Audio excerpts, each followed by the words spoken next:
Merci beaucoup à Wellina de nous avoir accompagnés dans la louange. C'est maintenant le moment où on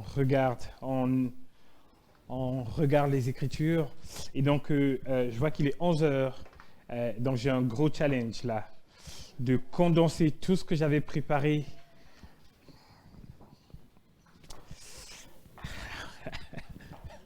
Comme on dit, bonne chance. OK. Alors, ce matin, on continue la série qu'on a commencée dans Exode. Voilà, les 10 commandements, les 10 paroles. Et aujourd'hui, on en est à la neuvième parole, neuvième commandement. Si vous avez des Bibles, c'est dans Exode chapitre 20 au verset 16. Et Exode chapitre 20, le verset 16. Et il est écrit, « Tu ne porteras point de faux témoignages contre ton prochain. » Je veux dire, on vient de parler tout à l'heure d'une vérité que rien ne peut déboulonner, l'assurance du salut. Et maintenant, on peut être surpris de dire, oula, on parle de cette vérité-là et tout de suite, on est en train de parler de faux témoignages, de mensonges. Que se passe-t-il? En fait, chers frères et sœurs, vous vous souvenez que chaque aspect des 10 commandements sont des révélations du caractère même de Dieu. Okay. Quand il dit de ne pas voler, c'est son caractère qu'il exprime. Quand il dit de ne pas dire de faux témoignages, il exprime encore une fois de plus son caractère. Et il appelle ceux qui le suivent, ceux qui le connaissent, à porter sur eux, à se revêtir de ce caractère-là et à l'honorer en vivant ce caractère-là. Et aujourd'hui, la partie du caractère de Dieu qui nous est servi, c'est « Tu ne porteras point de faux témoignages contre ton prochain ». Alors, je vous propose de regarder ceci en 4 points. Premièrement, on va voir la révélation. Donc, qu'est-ce que ce verset nous apprend sur Dieu? Ensuite, on va voir la confrontation. OK, ce verset vis-à-vis de nous. Qu'est-ce qu'il nous apprend, ce verset? Sur nous, sur nos luttes, sur nos péchés, sur notre façon de vivre, sur notre société. Qu'est-ce que ce verset nous apprend là-dessus? Ensuite, on va voir l'incarnation, parce que tout dans la Bible est au sujet de Jésus. Okay? Donc, forcément, ce texte-ci est forcément en lien avec Jésus. Et donc, quel est le lien avec Jésus? Et à la fin, évidemment, on parlera de comment ce texte-ci s'applique à chacune de nos vies. Okay? Alors, donc, premièrement, la révélation, ce qu'on apprend de Dieu. Le contexte direct de ce verset, chers amis, c'est un contexte judiciaire. Okay? Donc, quand il dit « Tu ne porteras point de faux témoignages contre ton prochain », il s'agit de la question du parjure. On connaît un petit peu ça. Quand on va dans un tribunal, on dit « Je jure de dire la vérité, rien que la vérité, que Dieu me vienne en aide ». Bon, après, ce qui se passe, bon, on ne sait pas si c'est vraiment la vérité qui est dite, mais en tout cas, ici, il est vraiment question, c'est-à-dire que quand Dieu parle dans ce verset-là, il est clairement question, immédiatement, d'un contexte judiciaire. Et donc, Dieu dit qu'il ne faut pas porter de fausses accusations. Et vous savez, pardon, des fausses accusations qu'on sait fausses contre quelqu'un. Et pour bien comprendre le contexte, pour bien comprendre ce commandement, il faut comprendre le contexte culturel de l'époque. Vous savez que de nos jours, lorsqu'il y a une infraction ou un crime, on a les vidéosurveillances, on a les téléphones portables qui permettent de géolocaliser, on a l'ADN, enfin il y a toutes sortes de technologies qui contribuent, qui aident à retrouver les personnes qui ont fait des bêtises. Simplement, à l'époque où le Seigneur donne ce commandement-ci, il n'y a rien de tout ça. Je veux dire que lorsque vous estimez avoir été lésé ou vous estimez que quelqu'un vous a fait du mal, vous devez aller voir dans les anciens du village. Et c'est eux qui doivent porter le jugement. Mais ils portent le jugement généralement sur la base des témoins, d'au moins 2 témoins. Et donc, quand je dis ça, j'espère que vous voyez du coup quelle est l'importance du témoignage, l'importance de la véracité du témoignage. Tu ne diras pas de faux témoignages contre ton prochain. Donc, le 9e commandement qu'on a ce matin cherche à attirer l'attention des témoins sur la vérité à dire. Parce qu'en disant la vérité, on protège le jugement. On s'assure que le jugement qui est rendu sera vrai, sera correct. Le faux témoignage ne peut pas seulement ruiner la réputation d'une personne, il peut aussi lui coûter la vie. Vous savez, hein? Alors, écoutez un peu cette histoire. On est le 9 juillet, on est dans la nuit du 9 juillet 1977. Caitlin Crowell, cette femme-ci, Caitlin Crowell a 16 ans. Elle est retrouvée au bord de la route à Chicago par un policier. Elle est en larmes. Elle explique au policier qu'elle vient d'être violée. Le policier va l'emmener à l'hôpital et voilà, il y aura des examens médicaux. On va trouver du liquide masculin dans sa culotte. Et elle va identifier, dans la description de son agresseur, tout va pointer vers une personne. Gary Dodson. Cet homme-ci. Gary Dodson. Et à cette époque-là, il a 24 ans et il va être arrêté et condamné à une peine indéterminée entre 25 et 50 ans. On dit, ta peine sera minimum 25 ans et maximum 50 ans. Les sous-vêtements de Caitlin Crowell vont être sauvegardés comme pièce à conviction, mais en réalité, le viol n'a jamais eu lieu. Elle n'a jamais été violée. Au début des années 1985, Caitlin Crowell va aller voir son pasteur et elle va fondre, elle va s'écrouler de culpabilité et lui expliquer qu'à cause d'elle, à cause de son faux témoignage, il y a un homme qui est en prison. Gary Dodson va passer 10 ans en prison et donc en 1985, c'est l'avènement de l'ADN. On va tester, puisqu'on avait gardé les sous-vêtements, on va tester l'ADN et on va se rendre compte qu'il n'avait rien à voir avec ce qui s'était passé. Caitlin Crowell avait inventé toute cette histoire pour créer une sorte de couverture au cas où elle serait tombée enceinte de son petit ami. Et elle n'a en réalité jamais été enceinte finalement. Comment vous sentez-vous à l'écoute de cette histoire?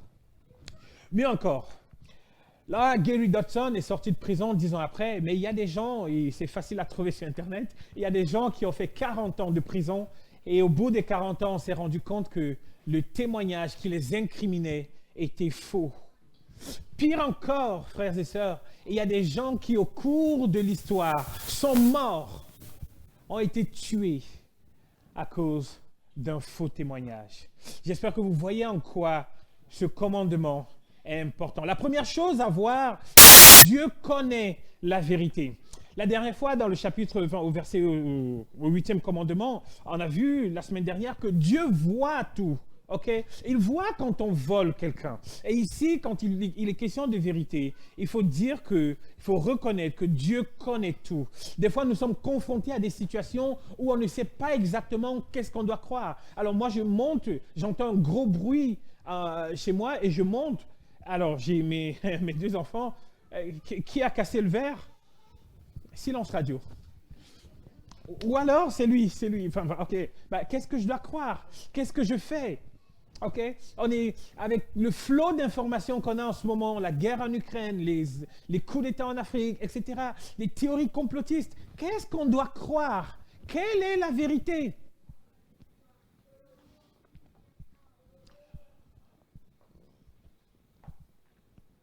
Dieu, lui, n'est jamais confronté à ce genre d'expérience. Lui, il connaît toujours la vérité. Et au fait, en réalité, qu'est-ce que ça peut faire que quelqu'un soit accusé à tort? Qu'est-ce que ça peut faire à Dieu? Ce n'est pas pour être déplaisant vis-à-vis de vous, mais je pense que le fait que Gary Dodson ait été accusé injustement, en réalité, vous vous en fichez quelque part. Parce que je pense que pour la plupart, vous découvrez cette histoire ce matin. Ok? Donc, mais Dieu, c'est un problème pour Dieu. Pourquoi? Parce qu'il est un Dieu de justice. Ok? Ça change pour Dieu parce qu'il est un Dieu de justice. Vous savez qu'il arrive souvent qu'une personne coupable échappe à la justice parce qu'il n'y a pas suffisamment de preuves. On n'arrive pas à savoir, les juges ne savent pas, les avocats ne savent pas est-ce qu'il est coupable ou est-ce qu'il n'est pas coupable. Et on dit que dans ce cas, on doit le laisser en liberté. Et Dieu, lui, connaît toujours toute la vérité. Il est impossible qu'on puisse le tromper. Et c'est ça la première chose qu'on apprend sur Dieu, c'est qu'il connaît toujours la vérité et qu'il est attaché fortement à la justice. La deuxième chose, alors, elle a écrit, Crowell, elle a écrit un livre, Forgive Me. Elle a écrit quelque temps après, quand il est sorti de prison. Et je pense qu'ils se sont réconciliés. Bon, je sais pas, je connais pas trop la suite. En tout cas, la deuxième chose qu'on peut voir maintenant, c'est la confrontation. Qu'est-ce qu'on apprend sur nous dans ce texte? Alors, j'ai lu ce matin qu'en France, si vous commencez une discussion de 10 minutes avec quelqu'un, 60% des personnes vont dire un mensonge. En 10 minutes. 60%, c'est-à-dire vous prenez 10 personnes, vous discutez avec eux pendant 10 minutes, sachez qu'il y a au moins 6 personnes qui vous ont dit au moins un mensonge. Aux États-Unis, il y a eu un article qui est sorti et titré « Le jour où les États-Unis ont dit la vérité ». Ah, quelqu'un connaît ça? Alors, et quelle était cette vérité-là? En fait, dans le journal, il était dit que 2 Américains sur 3 sont des menteurs. Et donc, le journal estimait que ça, c'est la vérité. Tout ce que vous dites en dehors de ça est complètement faux. Vous voyez, d'un pays à un autre, d'une culture à une autre, le mensonge est présent. Et ça signifie beaucoup de choses. Ça signifie que le problème du mensonge n'est pas juste une question d'éducation. C'est pas en fonction de si on a des diplômes, on ment moins, et si on n'a pas de diplôme, on ment plus. Absolument pas. Souvent, même ceux qui ont beaucoup de diplômes sont même des champions souvent. Mais en réalité, notre problème avec le mensonge est beaucoup plus important que les simples actions visibles. Je veux dire que quand on dit « Ah, j'ai menti », non. Le problème, c'est pas juste cette parole-ci qu'on a dite et qui est fausse. Le problème, en réalité, est dans notre cœur. Je veux dire qu'il y a quelque chose, nous péchons parce que nous ne sommes pas des pécheurs parce que nous péchons. En fait, nous péchons parce que nous sommes des pécheurs. Vous voyez? Je veux dire qu'on ne ment pas, on n'est pas menteur parce qu'on ment. On ment parce qu'on est des menteurs. Parce que, alors je vois des gens froncer les cils, je suis d'accord, c'est difficile à soutenir comme réalité, je suis absolument d'accord. Mais en réalité, ce problème-là, il est plus profond, il est plus profond de nos cœurs.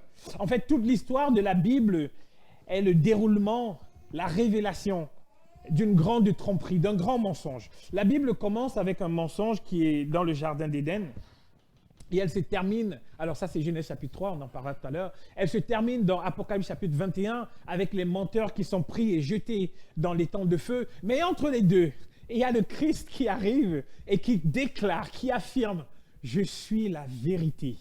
Je suis venu pour rendre témoignage à la vérité. » Le 9e commandement nous dit qu'il y a quelque chose dans notre cœur pécheur qui nous pousse à pécher, qui nous pousse à mentir. Dans une discussion entre Jésus et les chefs religieux, Jésus va même identifier la source et l'origine du mensonge. Regardez, dans Jean chapitre 8, au verset 44. Voici ce que Jésus dit. Il dit, « Vous avez pour père le diable, et vous voulez accomplir les désirs de votre père. Il a été meurtrier dès le commencement et il ne se tient pas dans la vérité parce qu'il n'y a pas de vérité en lui. Lorsqu'il profère le mensonge, il parle de son propre fond car il est menteur et le père du mensonge. » C'est le diable qui est le père du mensonge. C'est lui qui ment dès le commencement. Et en réalité, si la vérité reflète le caractère de Dieu, le mensonge reflète le caractère du diable. C'est pour ça que dans toutes les Écritures, Dieu demande à son peuple de s'éloigner du mensonge. Vous savez que dans la Bible, le mot diable, diabolos en grec, signifie calomniateur, menteur, accusateur. Okay? Donc il porte plutôt très bien son nom. Dans Genèse chapitre 3, on a le film de ce grand mensonge-là dont j'ai parlé tout à l'heure. C'est-à-dire, on dit que le serpent était le plus rusé de tous les animaux. Le diable est entré dans le serpent et il est allé tenter l'homme. Il va voir Adam et Ève et la première chose qu'il va faire, c'est quoi? Il va questionner la vérité de Dieu. Il va la remettre en question. Et vous savez ce qu'il dit, hein? Il demande, Dieu a-t-il réellement dit? Vous voyez, point d'interrogation. Dieu l'a dit, Genèse 2. Verset 15, Dieu l'a dit, enfin, verset 17 plutôt. Et maintenant le diable dit, Dieu a-t-il réellement dit, vous ne mangerez pas de tous les arbres du jardin? Alors Dieu n'a pas dit exactement ce qu'il dit là. Vous voyez comment il trafique les choses. Il sème le doute et ensuite il ment. Il ment lorsque, contrairement à ce que Dieu a dit, il dit à Ève, vous n'allez pas mourir. Au contraire, vous allez être comme des dieux, connaissant le bien et le mal. En réalité, c'est un point important ici, chers frères et sœurs. Avant de mentir à l'homme, le diable va d'abord faire quoi? Il va questionner la vérité. Il va attaquer la vérité. Il va essayer de détruire la vérité que Dieu a dite. Et en fait, quand il dit, Dieu a-t-il réellement dit? Il le dit dans le jardin d'Éden. Mais il pose la même question aujourd'hui encore au XXIe siècle, dans notre société. Vous savez, quand on dit, est-ce qu'on peut vraiment connaître la volonté de Dieu? Est-ce qu'on peut vraiment savoir si Dieu existe? Est-ce qu'on peut vraiment savoir ce que Dieu veut? Vous voyez ces choses-là où on relativise, on veut... Non, non, non, non, non, non, Dieu n'a pas parlé. Comment tu sais que c'est la volonté de Dieu? Mais si, elle est dans la Bible. Ah ben non, comment tu sais que c'est Dieu qui a voulu ça? Vous voyez?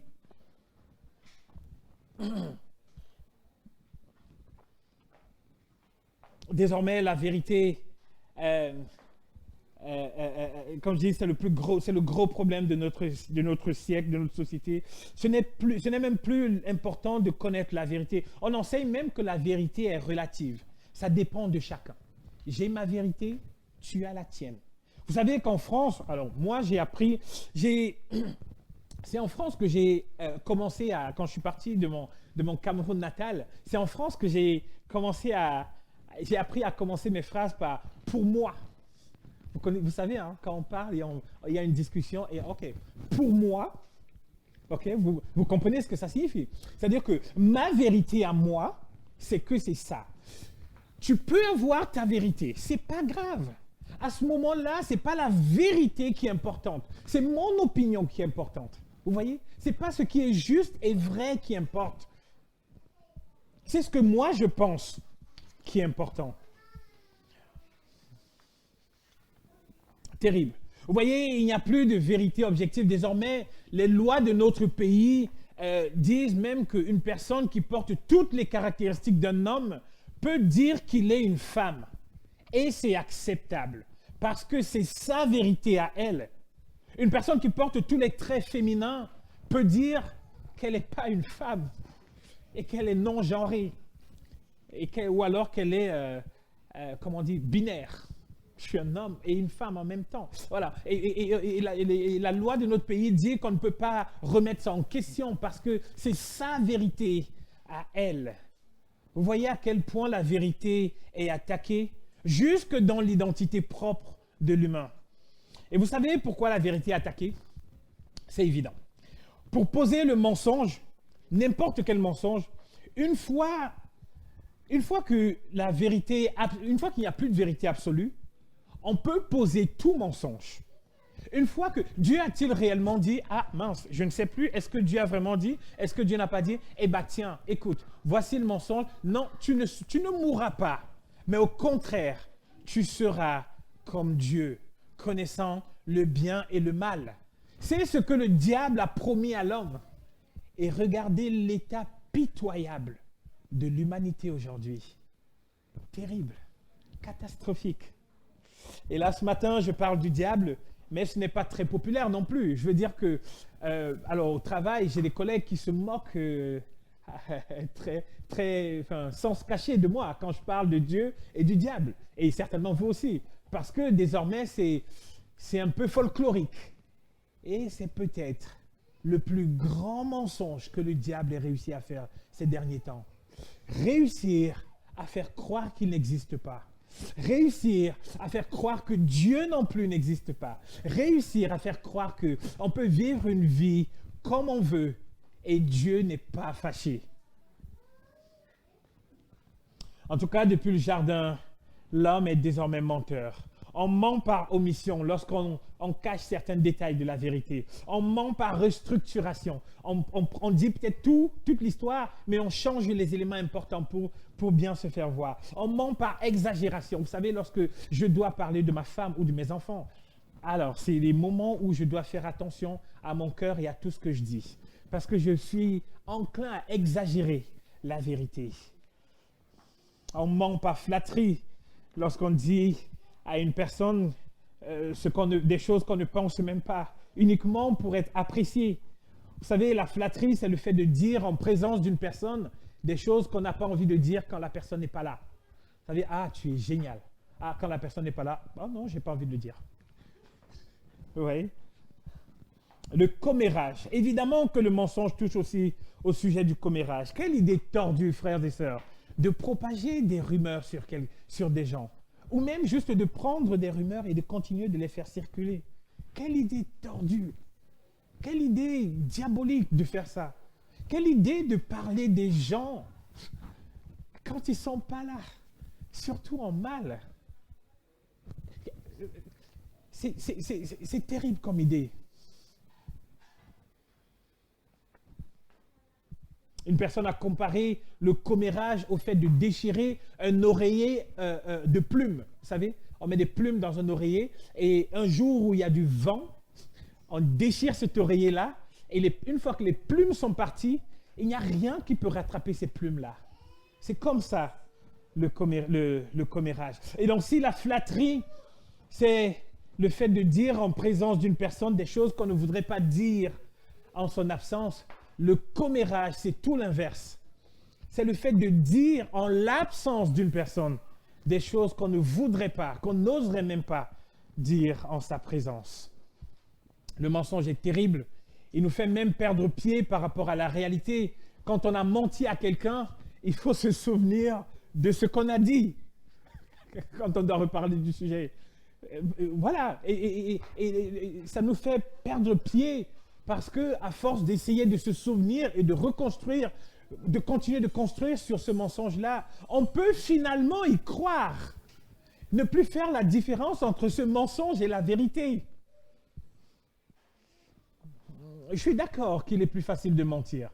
La société est tellement oppressante, le péché en nous est tellement oppressant qu'il est plus facile de mentir.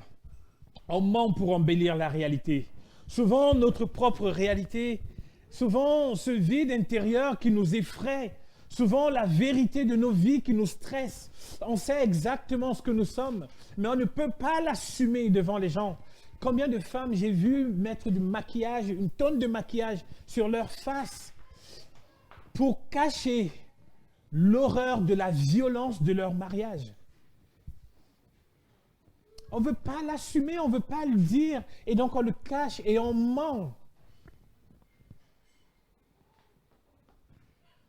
On ment pour embellir la réalité quand on se trouve, seulement quand on se trouve seul, la dure réalité refait surface.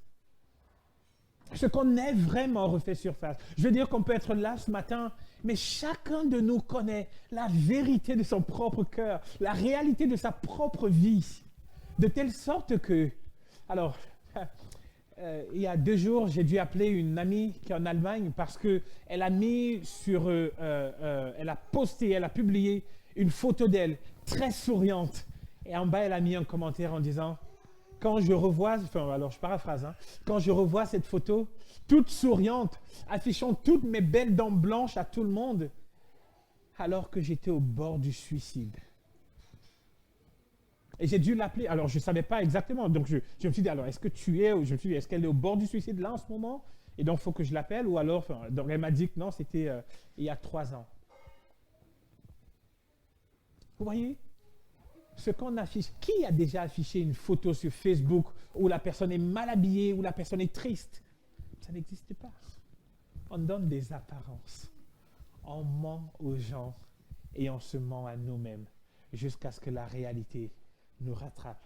On ment par peur des conséquences pour éviter les ennuis. Il y a plusieurs raisons de mentir. Mais la raison fondamentale pour laquelle on ment, c'est que nous-mêmes, nous avons été trompés, nous avons été mentis. Alors, l'incarnation, et je vais essayer d'aller un peu plus vite que je ne vais là maintenant. Et je pense que je vais même m'arrêter à un moment donné. Et je serai d'accord de vous envoyer mes notes si vous voulez lire la fin de la prédication. Okay? Donc la réincarnation. Premièrement, ce qu'on voit dans les Écritures, c'est que Jésus est la vérité. Il a dit lui-même, je suis le chemin, la vérité et la vie, dans Jean 14, verset 6. Et l'apôtre Jean, en parlant de Jésus, va dire que nous avons, il a dit que Jésus est venu habiter parmi nous plein de grâce et de vérité. Ok? Devant Pilate, Jésus va dire qu'il est venu pour rendre témoignage à la vérité. Mais cette vérité qu'il va dire et qu'il va affirmer encore et encore va lui créer des ennuis, au point où, pour être tué, puisque les chefs religieux n'avaient aucun moyen de le faire mourir, ils vont aller chercher, vous connaissez l'histoire, des faux témoins. Des gens qui vont venir faire exactement ce que Dieu demande de ne pas faire dans ce texte-ci. Et s'ils vont chercher des faux témoins, c'est parce qu'en Jésus lui-même, il n'y avait rien de reprochable. Et donc, quand il va mourir à la croix, il meurt non pas pour ses péchés à lui, mais pour nos péchés à nous. Application. Comment ceci transforme nos vies? Alors, si le 9e commandement interdit de mentir, il nous encourage cependant à dire la vérité, à prendre position pour la vérité. En tant que peuple de Dieu, en tant que disciple de Jésus, ce pourquoi on doit être connu, c'est la vérité. Dans Éphésiens chapitre 4, verset 25, l'apôtre Paul dit « C'est pourquoi renoncez au mensonge et que chacun de vous parle selon la vérité à son prochain, car nous sommes membres les uns des autres. » L'appel est donc clair, dire la vérité. Si on sait qu'on doit dire la vérité, peut-être il faut réfléchir quand même, il faut avoir quand même 2 ou 3 points sur comment dire cette vérité-là. Et comment être sûr que on peut échapper à la vérité. Premièrement, je suggère qu'il faut progresser dans la confiance en Dieu. Je dis par là que tout à l'heure, on a vu qu'on ment parce qu'on a peur. On a peur des autres, on a peur de la réalité du monde dans lequel on vit. Mais dans la Bible, Dieu se présente comme étant la seule personne qui peut nous sécuriser, qui peut nous rassurer, nous permettre de nous assumer tels que nous sommes réellement. Et donc, si on lui fait confiance et qu'on accepte exactement la réalité de notre vie, même si elle n'est pas glorieuse, si on n'est pas très intelligent, on n'a pas besoin de jouer les intelligents. Si on n'est pas riche, on n'a pas besoin de dire qu'on est riche. Si on n'a pas une voiture, pas besoin de dire qu'on en a une. Pourquoi? Parce qu'on a confiance en Dieu qui nous sécurise. Deuxièmement, on a aussi vu qu'on ment parce qu'on a peur du regard des autres, parce qu'on aimerait être bien vu, être vu comme étant supérieur aux autres. Et pour ça, la Bible nous dit de regarder au contraire les autres comme étant supérieurs à nous. C'est la deuxième chose que je suggère. Regardez les gens comme étant supérieurs à nous. Je veux dire, alors, très honnêtement, on aura du mal. Alors moi, je suis ingénieur aussi. Et je connais dans le domaine scientifique, on connaît des grands génies, ok? Il ne me viendrait jamais l'idée de mentir à Einstein, de lui dire « Ah, tu vois, je suis très bon, moi aussi, etc. » Il ne me viendrait jamais cette idée-là. Pourquoi? Parce que je le reconnais intellectuellement supérieur, d'accord? Si on accorde plus de place aux autres, qu'on fait confiance aux autres, qu'on leur donne un peu plus d'importance, à ce moment-là, on n'a plus besoin de se comparer et on n'a plus besoin de mentir et d'améliorer notre réalité devant eux. On doit leur dire la vérité. Mais encore dans le domaine de la vérité, il y a 2 choses qu'on pourrait éviter de faire. D'être naïf vis-à-vis de la vérité. Je veux dire que si ce matin, quand vous êtes arrivé et que quelqu'un vous a demandé comment ça va, si vous n'avez pas dit à cette personne-là que vos derniers résultats... Pardon. Si vous n'avez pas dit à cette personne que votre dernier bilan sanguin a révélé un cancer, je ne pense pas que vous avez menti. Si vous n'avez pas dit à cette personne que, avant de venir ici ce matin, vous vous êtes disputé avec votre mari ou votre femme, pardon, je ne pense pas non plus que vous ayez menti. Si vous n'avez pas dit à cette personne que financièrement... Ah, c'est bon, j'ai de l'eau. Merci beaucoup. Merci. Si vous n'avez pas dit non plus que financièrement, vous êtes en galère et que c'est compliqué, et que... Ah, vous n'avez pas menti non plus parce que ça relève de l'intime et du personnel. OK? Simplement, Je veux dire, quand je dis ça, je veux dire, si votre, je veux dire, il ne faut pas être naïf au sujet de la vérité. Si un enfant vient vous voir et vous demande, en fait, d'où viennent les bébés, par exemple. Alors, si vous commencez à expliquer à cet enfant, dans tous les détails, d'où viennent les bébés, vous avez enfin, voilà, je ne pense pas que ce serait la chose la plus juste à faire. OK. Et donc, je veux dire, il ne faut pas être naïf au sujet de la vérité.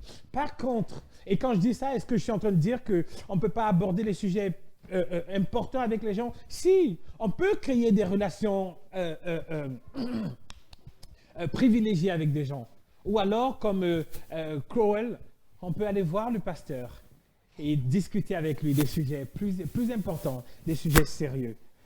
Cependant, dans la vérité, il ne faut pas non plus être brutal.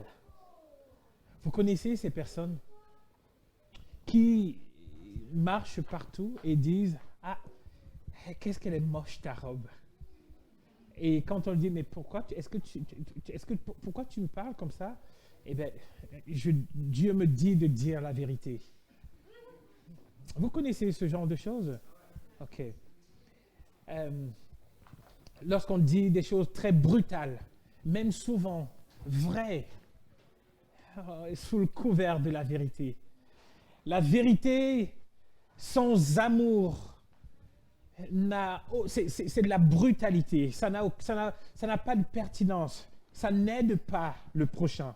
Je suggère que pour dire quelque chose à quelqu'un, il vaut mieux se poser ces 3 questions au moins. Est-ce que ce que je veux dire est vrai? Est-ce que c'est nécessaire? Est-ce que c'est bienveillant?